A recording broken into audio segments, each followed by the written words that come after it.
Welcome to part 3 of the Dolphin 6S build. We're starting off by prepping the ESC for soldering on the motor wires. I've already put a bit of heat shrink tube that's going to go over the whole thing just to keep the connections a little bit drier. Once soldered, and I used a bit of packing tape just to hold it in place and keep it still while I'm soldering on it. And then heat shrink tube moved over it and shrunk into place. I then added some VHB tape to the bottom of the ESC and stuck it into place, passing the power wires and the controller lead up through the hole into the main compartment.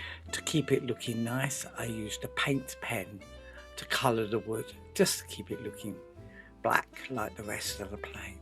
And there's the cover screwed in. I later made a modification to this because I didn't think there would be enough air. And here's the power lead and the control coming up into the main compartment. And here's what I did. I cut the heat shrink back and used a heat sink attached using thermal tape.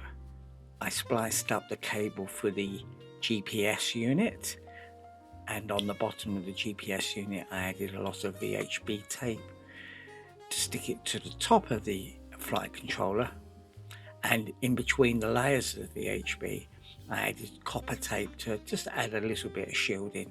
And here we're looking at the wiring between the DJI O3 and a flight controller. Basically I just wanted to use the power, ground, URRX and URTX. I don't care about the other two because I'm not using the DJI for the RC control, so I don't need the S-bus. And here's a cable I made up for the length between the O3 and the flight controller.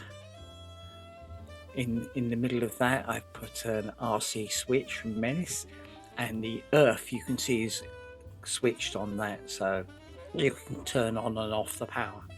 This is the final layout of the loom. You've got the lead over to the O3 at the bottom, and then at the top you can see the Menace switch, the power going on to the connector for the flight controller and the extra controller for the switching. I decided I wanted this cable to go underneath the wood, so I opened up one of the holes using a step drill and then opened a channel underneath where the cable could go. You can see I joined up to the already supplied channel, and this is what it will look like. The cable will come up through the enlarged hole and it will go underneath where the battery compartment is. This is the power lead, so there's two XT60s and they're parallel connected, and there's me prepping the end for the flight controller, and these are them soldered onto the flight controller power in. You can see that the power side has those two little chevrons, and that's indicating that the power goes through that large resistor you can see there. So basically that's a current shunt that allows the flight controller to work out how much power is being drawn. And these are the cables that will be laid down the side of the plane. The first one for the back compartment battery, and the other one leading to the front compartment battery, and they're all heat shrinked up and protected from shorting. Underneath I created a little divot hole and a hole through the fuselage. This is for the underside strobe. Here's a Flytron strobe that I've wired up, signal plus and minus. You can see the cables pass through, and then the unit is glued underneath with a little crystal cover that you can buy from them well, just to protect it. I've added a capacitor to the flight controller because why not?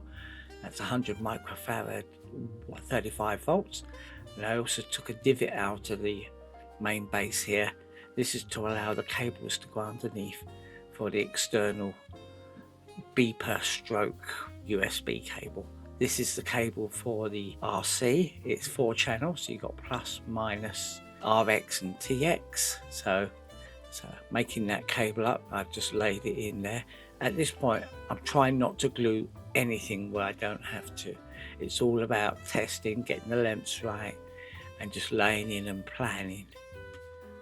And here I use my foam probe to open up the channel in the body because we're talking about 4 pins, not 3 pins on the DuPont connector.